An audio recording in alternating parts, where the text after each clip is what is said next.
Tá. Então, boa tarde, eu vou trazer para vocês aqui como é o equipamento, né, o cromatógrafo gasoso acoplado à espectrometria de massas. Aqui eu tenho o equipamento estimado, bem robusto, que é o QP 2020, equipamento bem recente.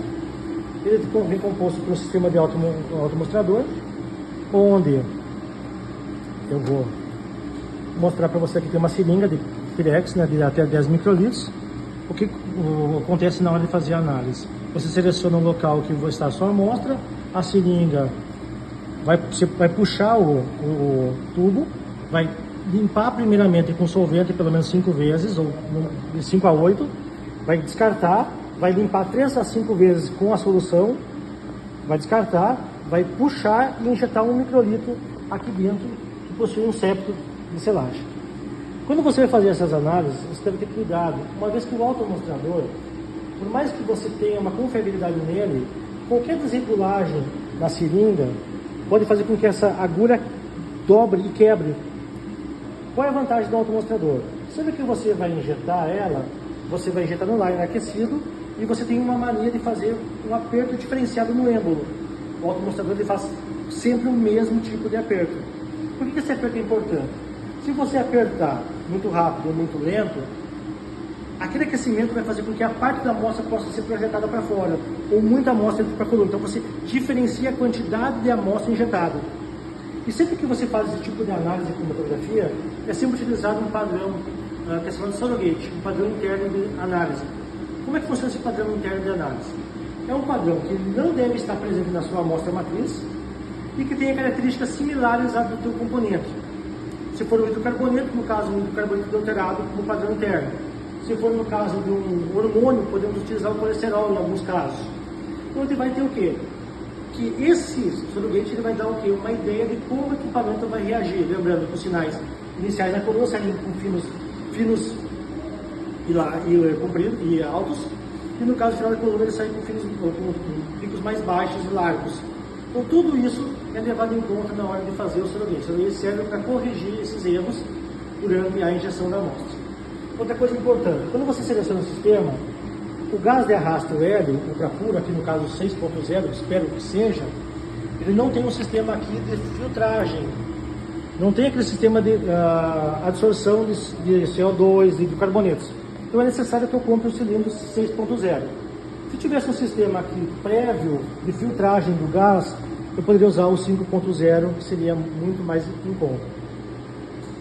Tá, injetei. Como é que eu penso na hora de injetar? Eu tenho que conhecer a matriz e ter uma ideia de qual é a composição química dela. E pensar em qual é a coluna que eu utilizo. Por que a coluna é interessante? O tipo de coluna, no caso aqui eu tenho uma coluna 0,25 de diâmetro. Essa coluna aqui tem, se não me engano, 30 metros de comprimento. O que acontece nessa coluna aqui? Essa coluna, de acordo com o fabricante, tem uma temperatura máxima do trabalho. Se eu não me engano, a dessa aqui é 330 graus. A de trabalho é 300, com esse limiar de 30 graus para evitar que ela degrade a coluna. Então o que ele vai fazer? Na hora de injetar, ele faz com que todos os componentes voláteis da matriz sejam volatilizados.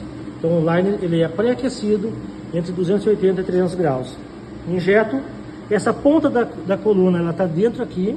No momento que o gás empurra, o gás de arrasto empurra para a coluna, ele vai condensar. E aqui eu estou com a temperatura inicial do forno. Primeiramente, o que eu vou fazer? Eu vou programar a temperatura do forno de modo que o meu solvente evapore primeiro de modo rápido. Como é que eu faço isso?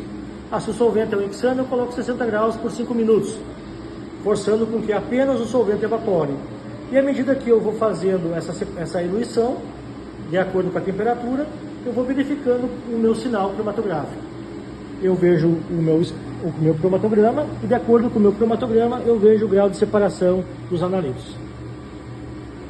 Como é um cromatógrafo gasoso acoplado à espectrometria de massas, eu vou ter uma análise onde em cima eu tenho o sinal do analito, que é apenas o sinal identificando a relação da área com a concentração, e abaixo eu tenho então o espectro que identifica o composto.